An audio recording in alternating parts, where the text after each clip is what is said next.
Assalamu alaikum children. Welcome to the science class for the grade 4. Now, children, we are going to revise our science text from lesson number 1. So in today's video, I am going to revise lesson number 1, plants, the producers.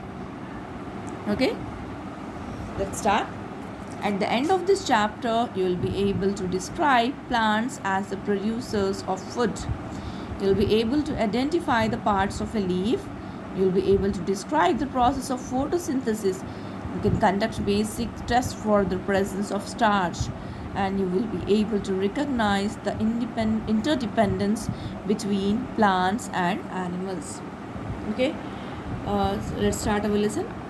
So children, as you know the properties of living things and the differences between living things and non-living things, we have studied already.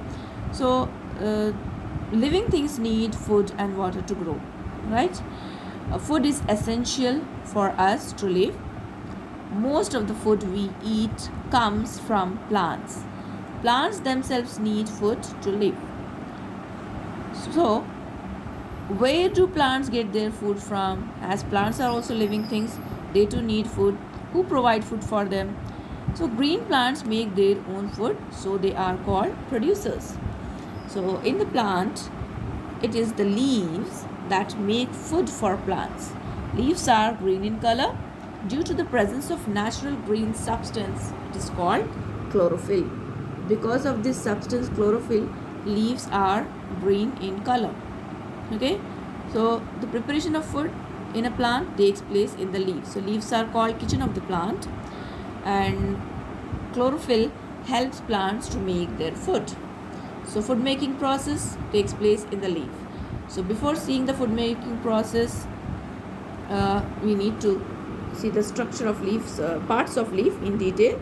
So this is a leaf, the part from which the leaf is attached to the stem, that is called leaf stalk, and the thick line which is passing from the middle of the leaf, it is called midrib, and the veins alongside the midrib, they are called side veins, and the broad part of a leaf is called lamina, and tip of the leaf is called leaf apex.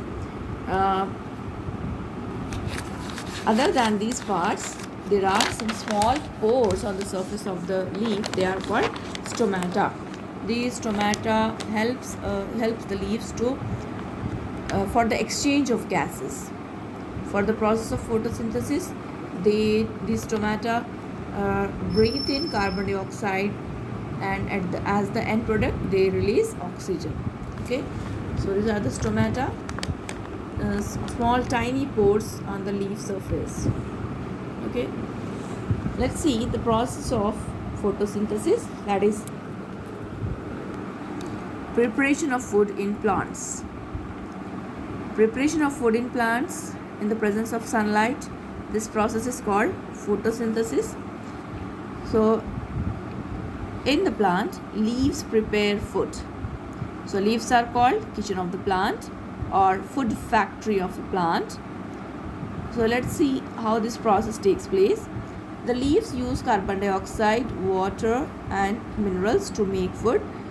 The chlorophyll in the leaves trap the energy from the sunlight, and then the leaves use this energy to convert carbon dioxide, water and minerals into food.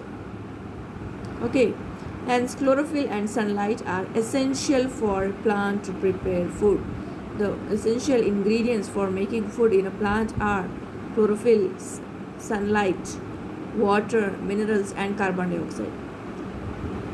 Okay, hence chlorophyll and sunlight are essential for a plant to prepare food.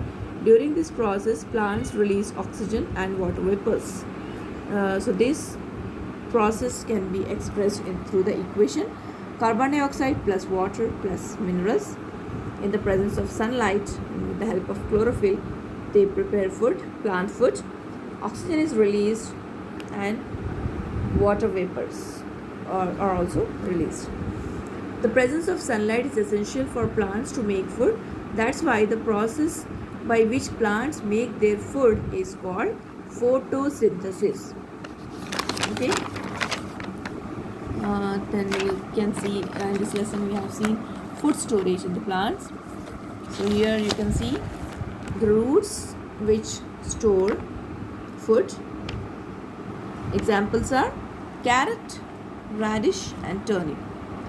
Stems that store food, sugarcane, lotus stem and potato. So the food which is prepared by the plant use the food to grow and live. They store some of the food produced by them for their future use. This extra food is stored in different parts of the plant such as leaves, roots, stem, fruits and seeds. The food in plants is stored in the form of starch. We eat such parts of various plants. So the example of food stored in the roots is carrot, radish and turnip, and stems that store food, sugarcane, lotus stem and potato. Here you can see the example of leaves which store food, fenugreek, spinach and cabbage. Fruits, mango, papaya and apple. And in the seeds there are many examples, chickpeas, peas, rice, millets and corn. Okay. Now we will see give and take between plants and animals. So in the atmosphere, how the balance of oxygen and carbon dioxide is maintained. So children, plants at the end of the photosynthesis they release oxygen. This oxygen is taken up by the humans and animals. Then we release carbon dioxide through the exhalation process in the breathing. Okay, we breathe in oxygen and breathe out. We exhale carbon dioxide. So this carbon dioxide is taken up by plants, and plants prepare their food by getting sunlight, that is energy, source of energy. Then plants are releasing oxygen which is taken up by man, and the humans and animals they release carbon dioxide that is taken up by the plants for the process of photosynthesis. So this is how the balance of oxygen and carbon dioxide is maintained in the atmosphere. Okay children, so here we have completed our lesson. Go through the video and solve textbook exercises, revise this lesson,